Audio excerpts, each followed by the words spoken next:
Ученическа фирма от професионалната гимназия по хранителни технологии и техника в Пловдив спечели втора награда в кампанията на Екоминистерството Зелена България. Инициативата е финансирана от оперативна програма Околна среда. Подрастващите защитници на природата привлякоха вниманието с детски играчки и чанти, произведени от стари дрехи и опаковки от кафе.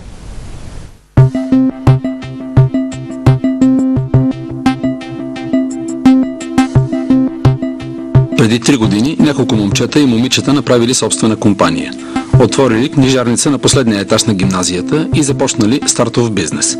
Тогава били деветокласници. В 11 клас всички служители на компанията започнали да мислят в зелено. Отпадъците, които преливали от контейнерите за смет, вече ги дразнели, а някои от тях им се сторили полезни.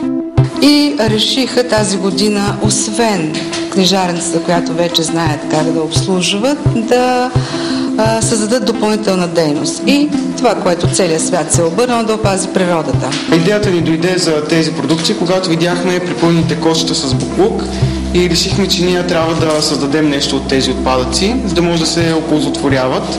Опаковките, когато се изхвърлят, те макар и да са рециклируеми, тяхното рециклиране е доста трудно и трудоемко и изискващо много голям финансов капитал. Откакто ни хрумна тази идея на нас, ние почнахме много да рециклираме тук. Ние изхвърляме вече опаковки, събираме кърпи.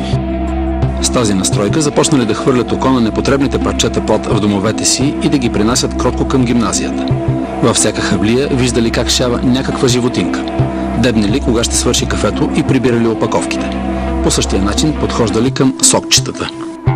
Това е първият етап за изработването на играчките от остарели детски хавлии.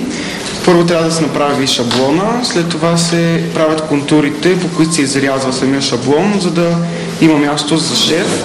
Това е готовия жираф. Той е изработен по тази скица. Те двамата изготвят скиците. След това взимаме хавли, детски хавли, които са използвани, употребявани.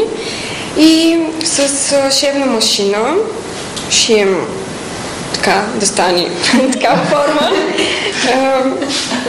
Пълним го с... С вата. Пълним с вата, да може да е такъв мекичък.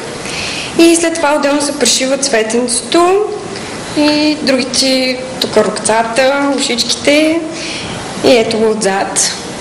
Тази турбичка е направена от такива детски сокчета Калифорния. След като всички събрахме пари, купихме сокчета, изпихме ги и решихме да направим турбички, които са също зашити на машина.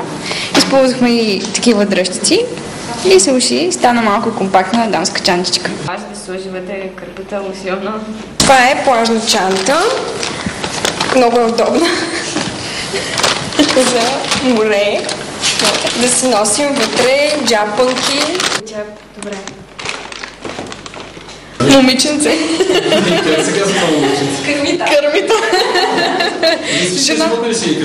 Да, това е жената на Кърмит от Muppet Show. Това е костенурка, също не изработихме по същия начин. От шаблона изрязахме, зашихме го, напълнихме с вата и после направихме главата, очички, кръченца. От днес нататък това куче се казва Онуфри. Аз съм неговата майка кръщелница. Пътят от хавлията до кучето и костенурката понякога крие рискове от семейни неуредици. В случая драматизмът е избегнат. Така наречения Онуфри е произведен от първата бебешка хавлийка на сина ми, която дълго време я пазих за спомен. Реших да я даря за работата на фирмата и от нея стана Онуфри. Сина ми, това е извън него, той няма представа. Аз съхранявам тези семейни ценности. Може би щеше да има конфликт с съпруга ми, защото това му е ергенската хавлия. Ето му ергенската хавлия, да.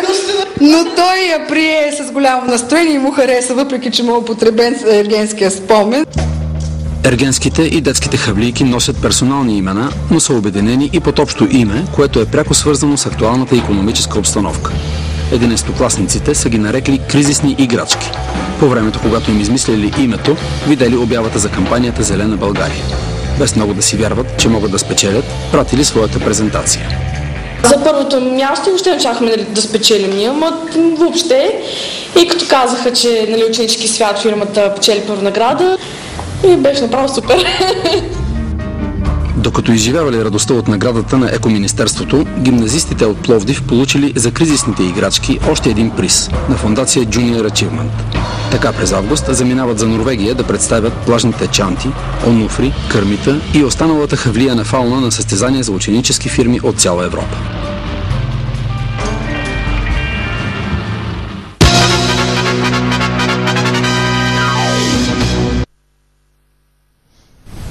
Ето още един пример за това, за съвременно изкуство, за как децата и въобще хората могат да бъдат включени в целия процес, не да рушат, а да създават нещо.